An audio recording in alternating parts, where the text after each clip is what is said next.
भारत के एक छोटे से गांव सीतापुर में एक गरीब लेकिन ईमानदार किसान रहता था, मोहन। उसके पास न बड़ी जमीन थी, न ही कोई आधुनिक औजार।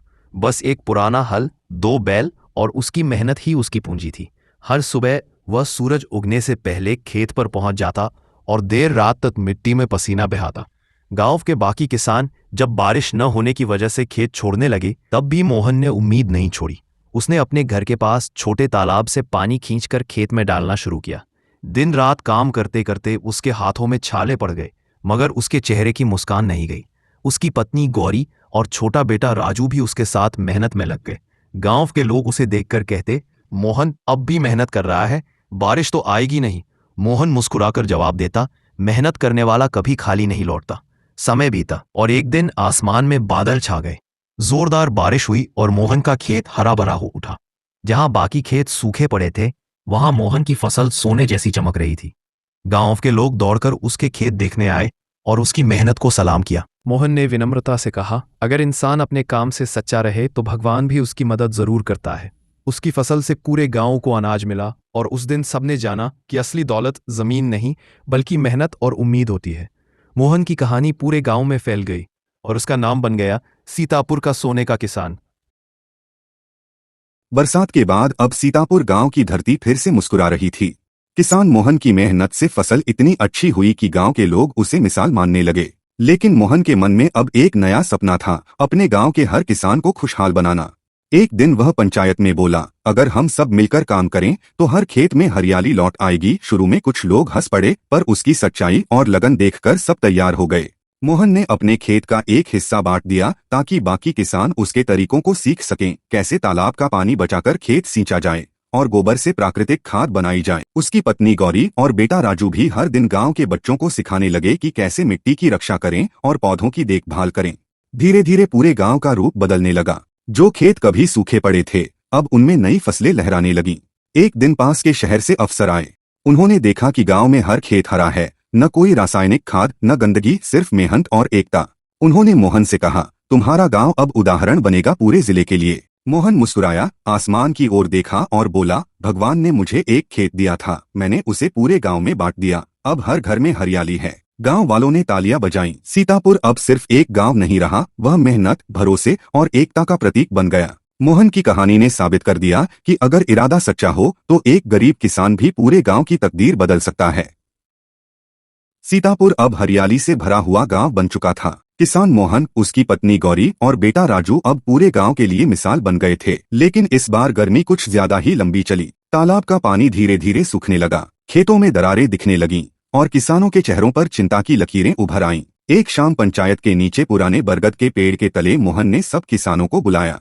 उसने कहा, भाइयों, अगर हम चुप बैठे रहे तो फिर से सूखा हमें तोड़ देगा। इस बार हमें सरकार से मदद मांगनी होगी ताकि हमारे गांव में स्थायी पानी की व्यवस्था बने। सबने उसकी बात मानी। अगले दिन मोहन ने गांव के बच्चों और किसानों के साथ एक जल यात्रा निकाली। हर किसी के हाथ में मिट्टी के घड़े और नारे लिखे बोर्ड थे, पानी है जीवन, हर खेत तक पानी पहुंचाओ। शहर के दफ्तर तक पहुंचने में उन्हें 2 दिन लगे।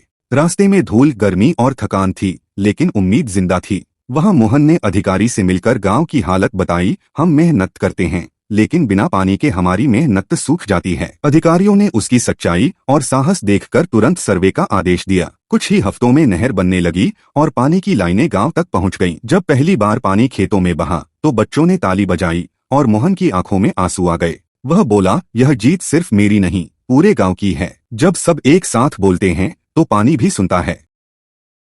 सीतापुर अब हरा भरा और खुशहाल गांव बन चुका था। मोहन, गौरी और उनका बेटा राजू अब गांव के सम्मानित लोग थे। लेकिन खुशी के इन दिनों में एक नई मुसीबत आई। अचानक गांव में कई लोग बीमार पड़ने लगे। किसी को बुखार, किसी को खांसी तो किसी को चक्कर आने लगे। गांव में कोई अस्पताल नहीं था। बीमारों को शहर ले जाना पड़ता था, जो बहुत दूर था। कई लोग रास्ते में ही कमजोर हो जाते। एक रात मोहन की पत्नी गौरी को भी तेज बुखार हो गया। मोहन घबराकर बोला, अब कुछ करना ही होगा, वरना ये बीमारी पूरे गांव को खा जाएगी। अगले दिन मोहन ने पंचायत में सबको बुलाया। उसने कहा, हमने खेतों में पानी लाने के लिए सरकार से अपील की थी, अब हमें अपने गांव में अस्पताल बनवाने की अपील करनी होगी। सभी ग्रामीण सहमत हो गए। कुछ दिन बाद मोहन और गांव के बुजुर्ग शहर जाकर अधिकारियों से मिले। उन्होंने बताया कि गांव में करीब 100 परिवार हैं और कोई चिकित्सा सुविधा नहीं। अधिकारी ने उनकी सच्चाई और एकजुटता देखकर तुरंत योजना पास की। कुछ महीनों में सीतापुर प्राथमिक स्वास्थ्य केंद्र बनकर तैयार हो गया। डॉक्टर और नर्स गांव में आए, दवाइयां मिली और बीमार लोग ठीक होने लगे। जब गौरी की तबीयत ठीक हुई तो उसने मोहन का हाथ पकड़कर कहा, तुम्हारी मेहनत ने फिर से गांव को जीवन दिया। मोहन ने मुस्कुराकर जवाब दिया, जब तक सीतापुर जिंदा है हम कभी हार नहीं मानेंगे। अब गांव की पहचान सिर्फ खेती नहीं बल्कि स्वास्थ्य और एकता से भी होने लगी। लोग गर्व से कहते, हमारा गांव अब सच में जिंदा है। बरसों की मेहनत के बाद अब सीतापुर गांव सच में बदल चुका था। खेतों में हरियाली, पानी की व्यवस्था और अस्पताल सब था। एक दिन मोहन सुबह सुबह गांव में टहल रहा था। रास्ते में उसने कुछ बच्चों को मिट्टी पर लकड़ी से लिखते हुए देखा। उसने मुस्कुराकर पूछा, अरे बेटा, तुम सब यहाँ क्या कर रहे हो? एक बच्चा बोला, मोहन काका, हमें पढ़ना है लेकिन हमारा स्कूल बहुत दूर है। वहाँ पहुँचने में 2 घंटे लगते हैं। कई बार रास्ते में नाला भर जाता है तो हम जा नहीं पाते। मोहन का दिल भर आया। उसने देखा बच्चों की आंखों में सच्ची सीखने की चमक थी। उसी शाम उसने पंचायत में गांव वालों को बुलाया और कहा, जैसे हमने पानी और अस्पताल के लिए साथ दिया, अब हमें सीतापुर में एक स्कूल बनाना होगा। बच्चों की शिक्षा ही गांव का असली भविष्य है। सभी ने उसकी बात मानी। अगले हफ्ते मोहन ने शहर के अफसरों से मिलकर स्कूल की योजना बताई। अफसर बोले, अगर गांव वाले जमीन देंगे तो सरकार मदद करेगी। मोहन ने अपनी फसल के पास की जमीन स्कूल के लिए दान कर दी। जल्द ही निर्माण शुरू हुआ। दीवारें उठीं, कक्षाएं बनी और एक दिन नीले झंडे वाला सीतापुर प्राथमिक विद्यालय बनकर तैयार हुआ। उद्घाटन के दिन बच्चों ने फूल बरसाए और गांव में पहली बार घंटी बजी। गौरी ने गर्व से कहा, तुमने खेतों में हरियाली लाई, अब दिमागों में भी उगाई। मोहन मुस्कुराया और बोला, अब सीतापुर का हर बच्चा आगे बढ़ेगा, यही है असली फसल।